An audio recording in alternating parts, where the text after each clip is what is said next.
सगळ्यात आधी या ठिकाणी मी किरीटजींचं मनापासून आभार व्यक्त करतो। थोड्याच वेळापूर्वी याच ठिकाणी बँकेच्या ठेवीदारांची आम्ही एक बैठक या ठिकाणी आयोजित केली होती, ती संपन्न झाली। त्याच्यामुळे पत्रकार परिषदेला थोडासा विलंब झाला, आपली दिलगिरी सुद्धा व्यक्त करतो।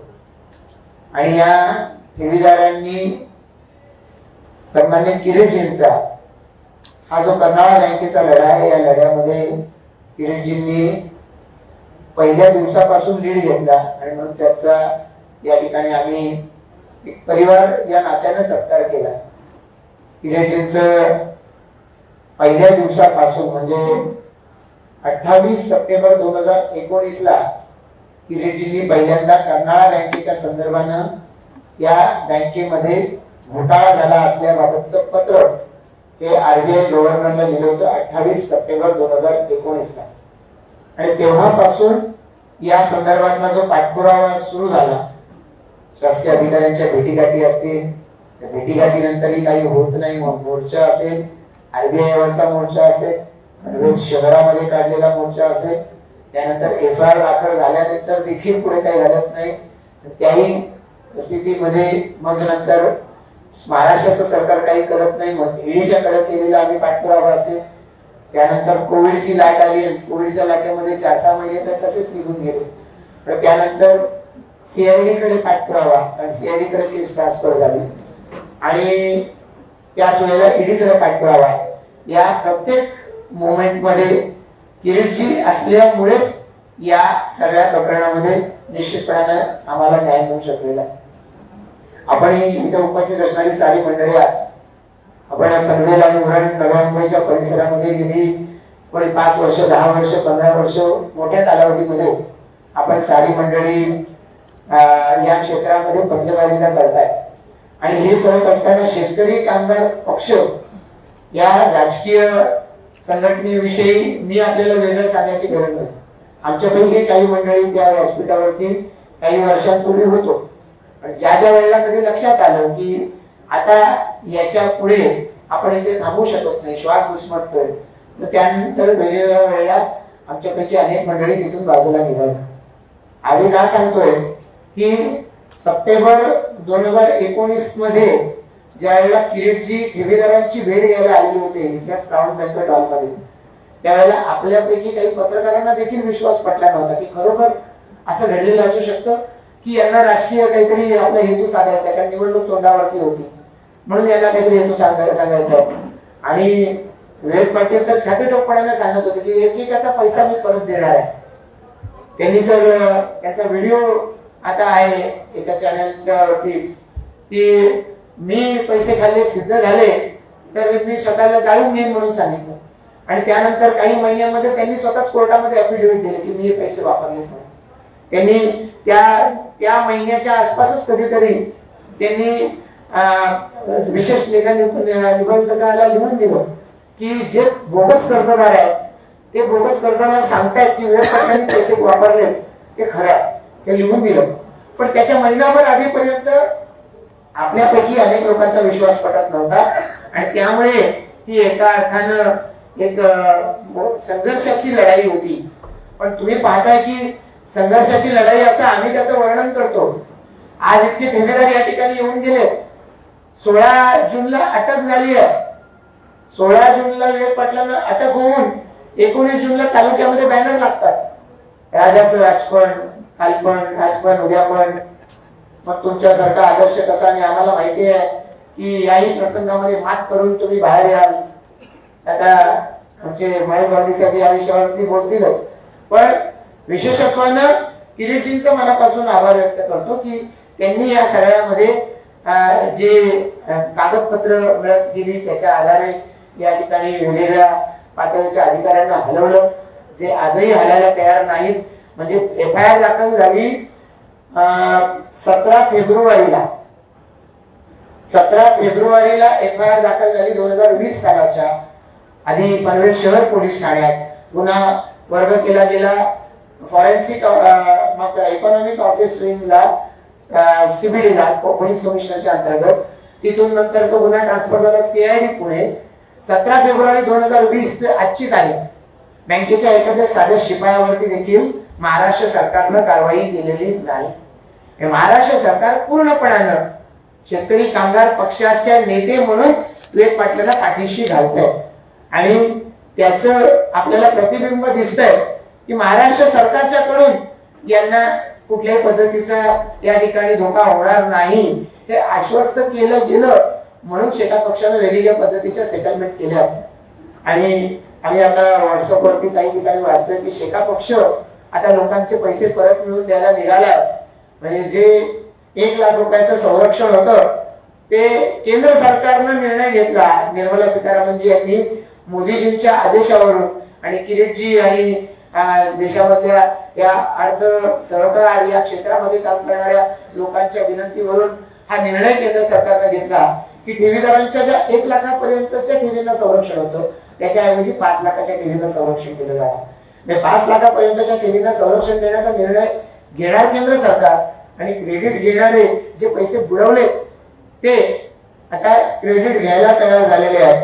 मग आम्ही या ठिकाणी काही माहिती घेतलेली आहे की किती लोकांच्या ठेवी 5 लाखापेक्षा कमी आहेत, तर संख्या 49,423 आणि त्यांचे किती रुपये आहेत तर 240.03 कोटी रुपये हे या 49,423 ठेवीदारांचे आहेत ज्या रक्कम 5 लाख पेक्षा आतमध्ये आहेत ठेवी त्यांच्या।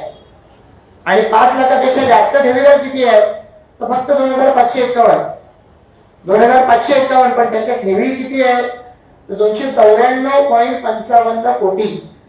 मग हे 294.55 कोटी सुद्धा शेका पक्ष मिळून देणार आहे का? ते 5 लाखाच्या आतले मिळून देणार असं आम्ही वाचलं। देणारं केंद्र सरकार आहे पण फॉर्म जमा करा आमच्याकडे अशी एक यादी पेपरमध्ये जाहीर झाली। आजच्या रामपुरामध्ये सुद्धा आम्ही विनंती केली आणि रामपुरांनी छापली होती। तर या सगळ्या लोकांना प्रश्न आम्ही विचारू इच्छितो की हे जे 2,551 ठेवीदार आहेत त्यांचे 294.55 कोटी आहेत हे सुद्धा शेका पक्षाचे हेच नेते मिळून देणार आहेत का? आणि मधल्या 1.5 वर्षामध्ये ज्यांनी खिटे घातले बँकेमध्ये, ज्यांनी विवेक पाटलांचे सुताणी आणि यांच्याकडे जोडे झिजवले त्यांच्या घरी जाऊन बँकेमध्ये जाऊन आणि काही उत्तर देऊ शकले नाही, त्यावेळेला हे शेका पक्षाचे नेते कुठे होते? तेव्हा यांनी पैसे का मिळून दिले नाही? आणि त्यामुळे या सगळ्यामध्ये निश्चितपणानं विवेक पाटलांना वाचवण्याचा आणि विवेक पाटलांनी बँक बुडवली, जवळपास 50,000 ठेवीदारांचं आयुष्य एका अर्थानं थांबवलं, काहींचं उद्ध्वस्त केलं, तर त्या सगळ्याला त्या सगळ्याची जबाबदारी स्वीकारण्यापेक्षा वर या ठिकाणी मान तोंड करून आम्ही तुमचे तारणहार आहोत, पैसे विवेक पाटलांनी बुडवायचे खायचे आणि त्यांच्याबरोबर बाळा पाटलांपासून सगळ्या मला आजही ठामपणाने सांगायचं की त्यांनी पैसे बुडवायचे आणि इन्शुरन्स नी पैसे परत द्यायचे हे सरकार करणार आहे। सरकारने केलं पाहिजे कारण शेवटी सरकारच्याकडे पैसे जमा असतील, वसुली करण्यासाठी लागणारा कालावधी लागणार असेल तर तोही लागेल। पण किरीटजींचा पुन्हा एकदा मी मनापासून आभार व्यक्त करतो आणि म्हणूनच त्यांचा आम्ही सत्कार या ठिकाणी केला की आताच झालेल्या अधिवेशनामध्ये संसदेच्या केंद्र सरकारने कायदा पास केला की 90 दिवसाच्या आतमध्ये बँका बुडाल्यानंतर या ठेवीदारांचे पैसे इन्शुरन्सच्या माध्यमातून परत दिले जातील। मग ही जप्ती आहे किंवा ज्यांनी पैसा हडप केलाय तो जिथे या ठिकाणी लपवला असेल तो हुडकून काढणं, जप्त करणं, त्या संपत्तीचा लिलाव करणं, त्याच्यातून ते पैसे उभं करणं याला कदाचित वेळ जाईल।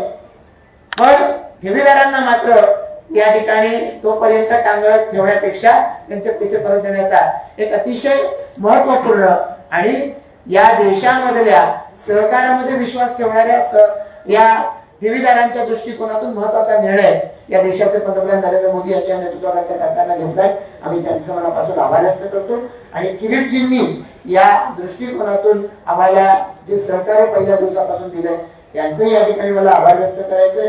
आणि या अनुषंगानं जे या ठिकाणी वेगवेगळे टप्पे आहेत त्याची माहिती पुढच्या कालावधीमध्ये आपल्याला अधिक ठळकपणानं आम्ही देऊ। आणि किरीटजी आज या ठिकाणी उपस्थित आहेत तर म्हणजे मी किरीटजींना विनंती करतो की त्यांनी आपल्याला या ठिकाणी संबोधित करावं।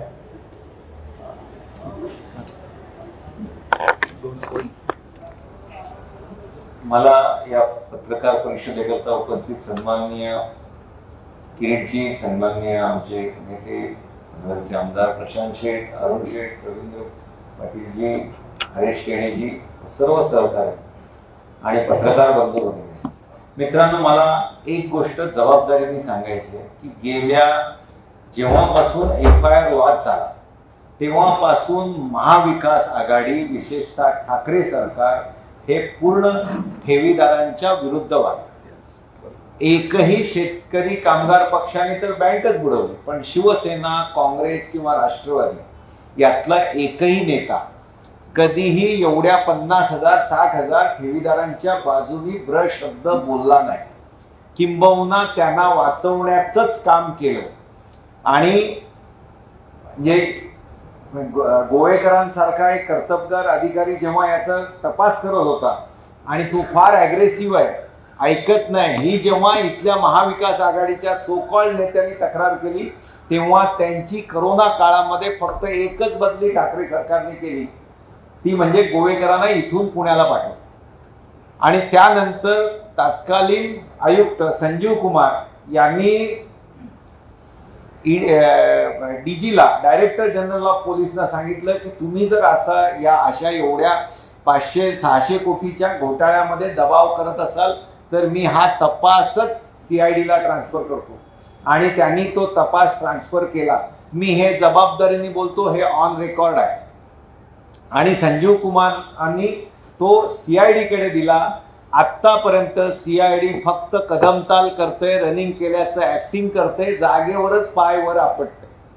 का म्हणजे ईडीनी विवेक पाटलांना अटक केलं, ईडीनी त्यांची प्रॉपर्टी अटॅच केली, EOWला कोणी CIDला कोणी थांबवलेलं. आजही त्या बँकेचं मुख्य कार्यकारी अधिकारी सुताने यांना अटक का होत नाही?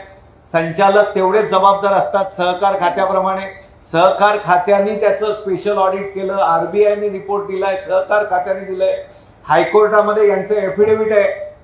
मग तेव्हा या संचालकांना अटक करायला हे पूर्ण सरकार, यांना शेतकरी कामगार पक्षाला सोबत घ्यायचंय. शेतकरी कामगार पक्षाचा कोणीही प्रतिनिधी विधानसभेत नसला तरी लोणचं वापरतात जेवणाकरता चवीला, तेवढं शेका पक्ष त्यांच्या मागे लटकलेला आहे. एवढीच त्यांची ताकद आहे. आणि त्या ताकदीकरता महाविकास आघाडी एकही महाविकास आघाडीतला राज्य लेवलपासून गल्लीतला कोणीही नेता या ठेवीदारांकरता संघर्ष करताना दिसला नाही. हे दुर्दैव आहे. आणि आजही त्या अशाच्या छापाने प्रत्येक ठिकाणी केलेल्या आपल्या दुष्कर्माच्या ओझ्यानेच मरणार आहे, हे मी जबाबदारीने सांगतो. आणि येत्या काळामध्ये आज जसं आता सांगितलं की 30 जणांनी, शेतकरी कामगार पक्षाचे लोक एवढे निर्लज्ज झाले की त्यांनी त्यांच्या मेळाव्यात, वर्धापन दिनाच्या मेळाव्यात, बाळाराम पाटील आमदार असं म्हणतात की ते बाहेर आल्यानंतर कांठळ्या फुटतील एवढ्या फटाके आम्ही लावू. अहो, काय राम वनवासातून येणार आहे का परत? का ऑलिम्पिकचं मेडल घेऊन येणार आहेत का विवेक पाटील? ज्यांनी 550-600 कोटी रुपयाचा फ्रॉड केला, जे आज ईडीने पकडले, ज्यांनी स्वतः ॲफिडेव्हिट करून सांगितलंय की मी दोष केलाय, अशांना परत येण्याकरता निर्लज्जपणे बॅनर लावणं, राजाचं राजपण, काल पण, आज पण, उद्या पण. अहो, त्या राजाला सांगा ना, जनतेचे, गरीब जनतेचे, कष्टकऱ्यांचे पैसे घेतले. ज्या गरीब शेतकऱ्यांकरता, कष्टकऱ्यांकरता, कामगारांकरता तुमच्या पक्षाची निर्मिती झाली, ज्या विचाराने तुम्ही आले, त्यांचे पैसे आधी द्या, मग राजाचं राजपण जपा. राजाचं काय करायचं ते आम्ही निवडणुकीत केलं. आता हे निवडणुकीकरता आमचा हा विषय नाही. त्यांचं जे करायचं, याच राजाला आम्ही 3 नंबरवर नेला ना, पुढच्या वेळेला राहिला तर 5 नंबरला नेऊ, तो काय विषय नाही. पण त्यांनी गोरगरिबांची जी चिटिंग केली, जो धोका केला, त्यांच्यावर विश्वास ठेवणाऱ्या डिपॉझिटर्सचे पैसे घालले, पण त्यांना पैसे परत देण्याचं काम हे नरेंद्र मोदींचं सरकार करतंय. आणि मी विशेष करून त्याच्याकरता सन्माननीय किरीटभाईंना आभार करीन की हे PMC बँकेपासून सुरू झालेलं, आणि कर्नाळा आणि PMC बँक या माझ्या मते माझ्या मुंबई परिसरातल्या तरी पहिल्या बँका असतील की ज्यांना असे ह्या डिपॉझिटर्स इन्शुरन्सचे 1 लाखाहून 5 लाख झाले, आणि त्याचा फायदा या माझ्या कर्नाळ्यातल्या डिपॉझिटर्सना होणार. आणि हे पैसे दिवाळीपूर्वी खातेदारांना मिळावेत याकरता आम्ही दिल्लीत पूर्वी दोनदा गेलेलो आहे, पुन्हा आता त्या इन्शुरन्स कंपन्या किंवा अर्थ खातं, रिझर्व्ह बँक या सगळ्यांकडे आम्ही त्याचा सन्माननीय किरीटभाईंच्या नेतृत्वाखाली फॉलोअप करतोय. दिवाळीपुरती पूर्वी हे पैसे मिळावेत असा आमचा प्रयत्न आहे आणि आम्हाला विश्वास आहे की ते पैसे मिळेल.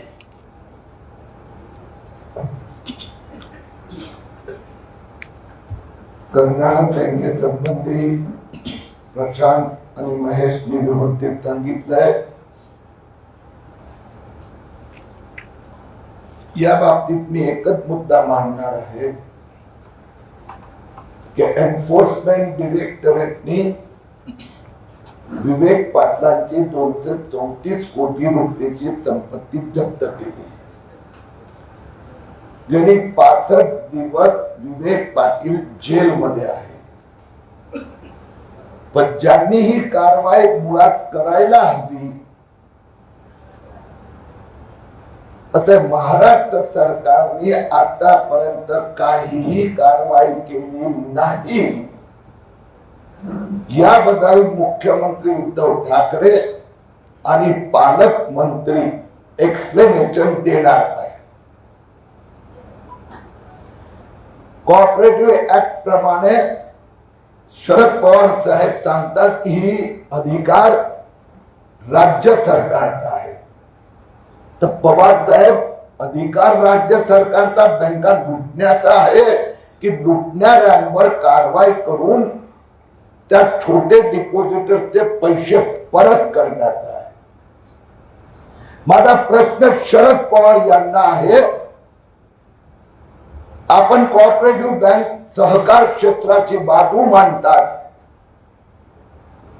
आपण नवीन सहकार मंत्री अमित शहाना जाऊन दिल्लीत भेटला.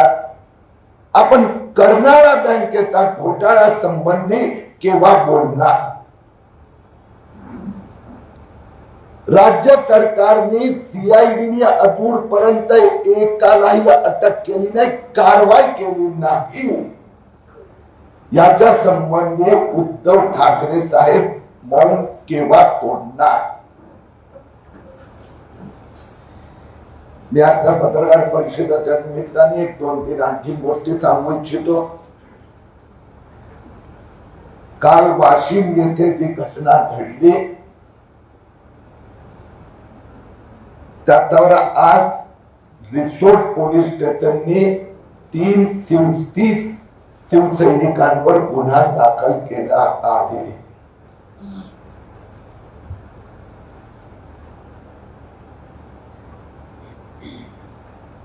दगडफेक करणं, काही फेकणं, गैरकायदेशीररित्या गोळा होऊन अटॅक करणं याच्या संबंधी रिसोड पोलीस स्टेशनने हा FIR दाखल केला आहे.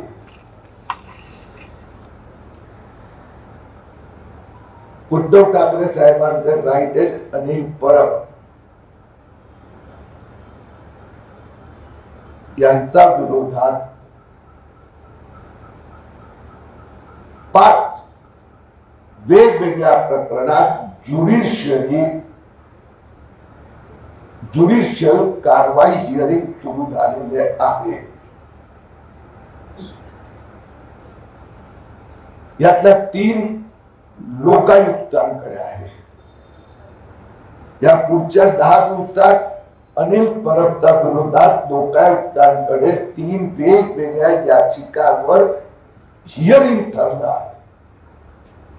सुनावणी एक आहे, त्यांनी म्हाडाची जागा हडप केली, त्याच्यावर ऑलरेडी सुनावणी सुरू झाली. 250 कोटी रुपयाचा एसटी तिकीट कॉन्ट्रॅक्ट घोटाळा याच्यावर आता सुनावणी पुढच्या आठवड्यात होणार. जे खरमाटे आरटीओ ट्रान्सफर घोटाळा, अनिल देशमुखचे सचिन वाजे, अनिल परबचे खरमाटे, त्यांच्यावर 2 सप्टेंबरला लोकायुक्तकडे सुनावणी आहे. दापोली येथे जो रिसोर्ट बांधला त्याची सुनावणी नॅशनल ग्रीन ट्रिब्युनल NGT मध्ये सुरू झालेली आहे. पुढची तारीख 14 सप्टेंबर आहे.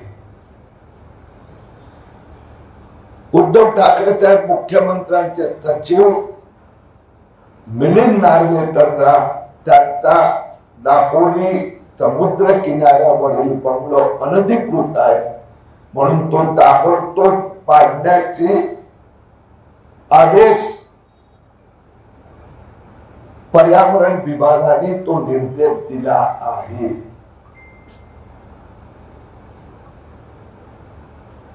100 कोटी ते घोटाळे करणारे भावना गवळींच्या विरोधात CBI आणि ईडीने आणि इन्कम टॅक्सची चौकशी सुरू केली आहे. शिवसेना खासदार भावना गवळींनी 100 कोटी रुपये ते घोटाळा केले. त्यात 44 कोटी रुपये भारत सरकार नॅशनल कोऑपरेटिव्ह डेव्हलपमेंट कॉर्पोरेशनचे स्वाहा केले. त्याचा विरोधात केंद्र सरकारचे सहकार मंत्रालयाने चौकशी सुरू केली आहे. स्टेट बँक ऑफ इंडियाचे 11 कोटी रुपये बुडवले म्हणून स्टेट बँक आणि रिझर्व्ह बँकने त्यांना बिलकुल डिफॉल्टर घोषित केले आहे. CBI ची चौकशी सुरू आहे. 18 कोटी रुपयाचे कॅश चे व्यवहार केले आहेत. त्या संबंधात इन्कम टॅक्सने नोटीस दिलेली आहे. कारवाई सुरू आहे. 7 कोटी रुपये भावना गवळी जवळ होते आणि ते चोरीला गेले. तर या 18 कोटी कॅश 7 कोटीच हे चोरीला आलेले कॅश आणि सुमारे 9 कोटीच बेनामी कंपन्यांद्वारा मनी लॉन्ड्रिंग संबंधी मी ईडीला तक्रार केली आहे. चौकशी सुरू आहे. पुढील आठवड्यात कारवाई होणार असा मला विश्वास आहे. मला वाटतं एवढं बघ झालं. काय आणखी विचारायचं तुमचं आणि पुढे आहे लेख पण नंतर. भैया साहब, इस तरह से ये लड़ाई चल रही है खाता धारकों की, इतने बड़े पैमाने पर घोटाला हुआ, अभी भी आप जिस तरह से आप कह रहे हैं कि राज्य सरकार शेतकरी कामगार पार्टी के नेताओं को बचा रही है, जो बैंक के संचालक हैं उनको बचा रही है, जबकि ईडी ऑलरेडी इसने कुछ संपत्तियों की जब्ती की. आपको लगता है ये कब इसका वाकई सही कार्रवाई कब होगी जब राज्य सरकार सभी संचालकों को गिरफ्तार करेगी? विवेक पाटिल घोटालेबाज का मुख्यमंत्री उद्धव ठाकरे और पालक मंत्री तटकरे समर्थन कर रहे हैं.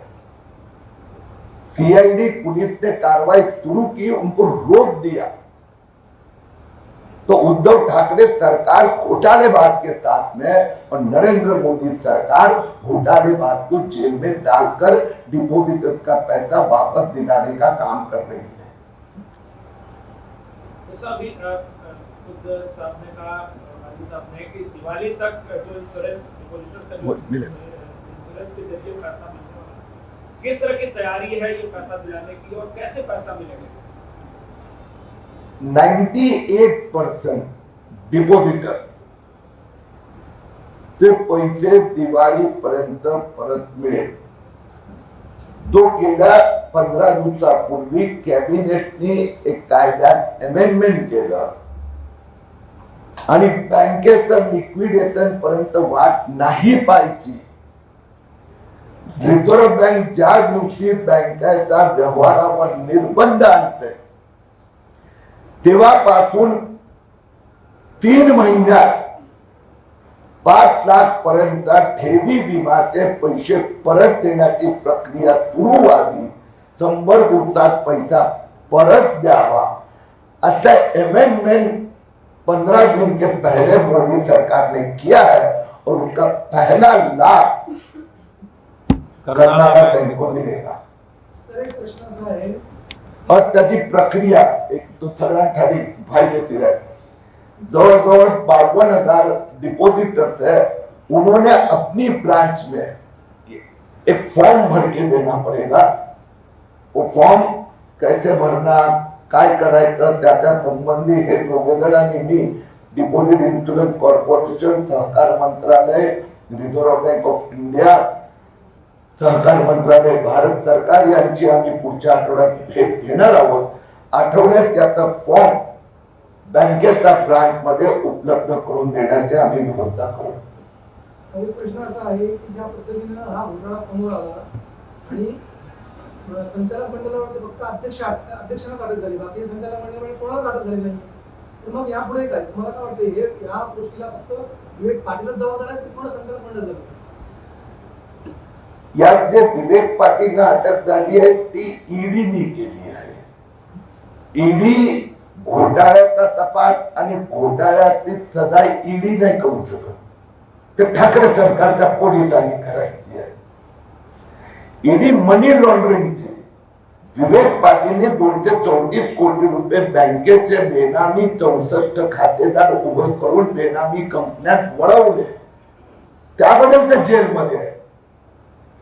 जे बँक बुडवली, तो घोटाळा केला, ते विवेक पाटील आणि बाकी जे कोणी असेल त्यात बँकेचे कर्मचारी पण असू शकतात, संचालक असू शकतात, क्रेडिटर काय बोगस लोन देणारे असू शकतात। यावर उद्धव ठाकरेंनी कारवाई करायची ते करत नाहीये, त्यांनी आदेश दिलाय कोणतीही कारवाई करायची नाही। म्हणून या घोटाळेबाजांना पाठीशी घालण्याचा पाप ठाकरे सरकारने दिला। संचालक मंडळावरती कारवाई करण्याची तुमच्या माध्यमातून काही प्रयत्न केले जाणार किंवा त्याची मागणी केली आहे?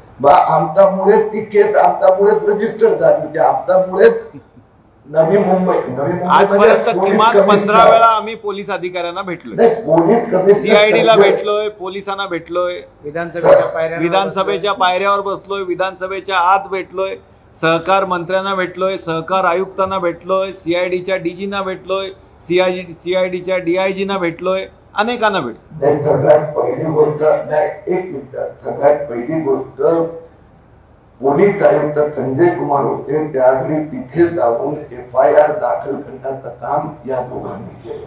आपल्या मतातून एवढा पाठपुरावा केला जातो तरी देखील सरकार उदासीन दाखवते, सरकारची भूमिका कसं? मी आपली क्षमा मागतो, उदासीनता नाही म्हणत त्याला। मुख्यमंत्री उद्धव ठाकरेजींनी निर्देश दिले आहेत कोणताही परिस्थिती या घोटाळेबाजांवर कारवाई करायची नाही। हे तर या दोघांच्या ईडीने केलं नसतं तर विवेक पाटील जेलमध्ये गेले नसते। मला की आता तुम्ही ज्या पद्धतीने मुख्यमंत्र्यांच्या नावाचा उल्लेख करून कारवाई करू नये म्हणून असे आदेश दिले, ते कुठल्या अनुषंगाने कुठल्या बेसवर आपण डायरेक्ट असं बोलू शकतो? आपल्याकडे काही असा पुरावा आहे का उद्धव ठाकरेंनी स्पेशल सांगितलं की याच्यावर कारवाई करू नका? हो, संजय कुमार नवी मुंबई पोलीस कमिशनरचे कमिशनर असताना गुन्हा दाखल केला, या सगळ्यांना अटक करावी असं सांगितलं। त्यानंतर ठाकरे साहेब मुख्यमंत्री झाल्यानंतर त्यांनी निर्देश दिले हा गुन्हा सीआयडीला ट्रान्सफर कोणाला केला। जर ईडी विवेक पाटीलला अरेस्ट करू शकते तर उद्धव ठाकरे साहेब डायरेक्टरला करू शकत नाही। हे उद्धव ठाकरे आणि तटकरेंनी वाचवलेला, एवढं तर कुठल्या छोट्या पहिलीतल्या पोराला कळेल। गुन्हा सहकार खातं हे राज्य सरकारचा अखत्यारीत आहे आणि विवेक पाटीलला नाही मिळाला ना जामीन। 234 कोटीची प्रॉपर्टी जप्त झाली ना, पण उद्धव ठाकरे स्वतःच घोटाळेबाज आहे। 19 बंगलो असेच बेनामी बांधले त्यांनी, म्हणून हे सगळे घोटाळेबाजांचं सरकार आहे, ते एकमेकांना सावरायचा प्रयत्न करतात। धन्यवाद।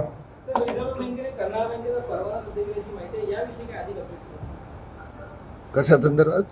कर्नाळ बँकेचा परवाना रद्द केला, पण मुद्दा तर कर्नाळा बँक परत जिवंत होणारच नाही आहे, म्हणून तो परवाना रद्द आणि ते निर्बंध मोदी सरकारने जो नियम आणला तो निर्बंध घातलाय। निर्बंध घालण्याच्या 3 महिन्यात इन्शुरन्सची प्रक्रिया सुरू करावी, पण याचा तर परवाना गेले कारण की राज्य सरकार काही करतच नाही। आता सहकार रिझर्व्ह बँकेकडे दिले आहेत सहकारी बँका, म्हणून शेवटी उद्धव ठाकरे फक्त पापी चोरांना वाचवण्याचा पाप करतात, आणखीन ते परत बुडवणार, म्हणून रिझर्व्ह बँकेने ती बँकेचा परवाना रद्द करायचा निर्णय घेतला। समय साहब, क्या केंद्रीय जो सरकार मंत्रालय है इस मामले में कोई हस्तक्षेप कर सकता है, क्योंकि राज्य सरकार कार्रवाई नहीं कर रही है। आप खुले तौर पर ये कह रहे हैं कि खुद सीएम उद्धव ठाकरे और जो पालक मंत्री है वो बचाने की कोशिश कर रहे हैं, तो इसमें केंद्रीय सरकार की भूमिका या केंद्रीय सरकार मंत्रालय की भूमिका क्या हो? जो ईडी की कार्रवाई हुई वो केंद्र सरकार के कारण हुई, जो नरेंद्र मोदी सरकार ने निर्णय लिया, क्योंकि ये तो बैंक लिक्विडेट करने तैयार ही नहीं है कि निर्बंध लगे, निर्बंध यानी विड्रॉल पर प्रतिबंध, तब से 3 महीने के अंदर 5 लाख का इंश्योरेंस देने की शुरुआत करो। 1 लाख का इंश्योरेंस 5 लाख करने का काम, और उसका पहला फायदा कर्नाटक है। तो केंद्र सरकार ने स्पेशल ये इतने कदम उठाए हैं, और इन्होंने सिर्फ घोटालेबाज, मला एक वाईट वाटतंय की पुरावा आणखी याच्यापेक्षा जास्त काय पाहिजे। कधी पालकमंत्री बोलले, कधी उद्धव ठाकरे साहेब बोलले एक शब्द, कारण घोटाळेबाजांची बाजू घेण्याचा पाठ ठाकरे सरकार करते।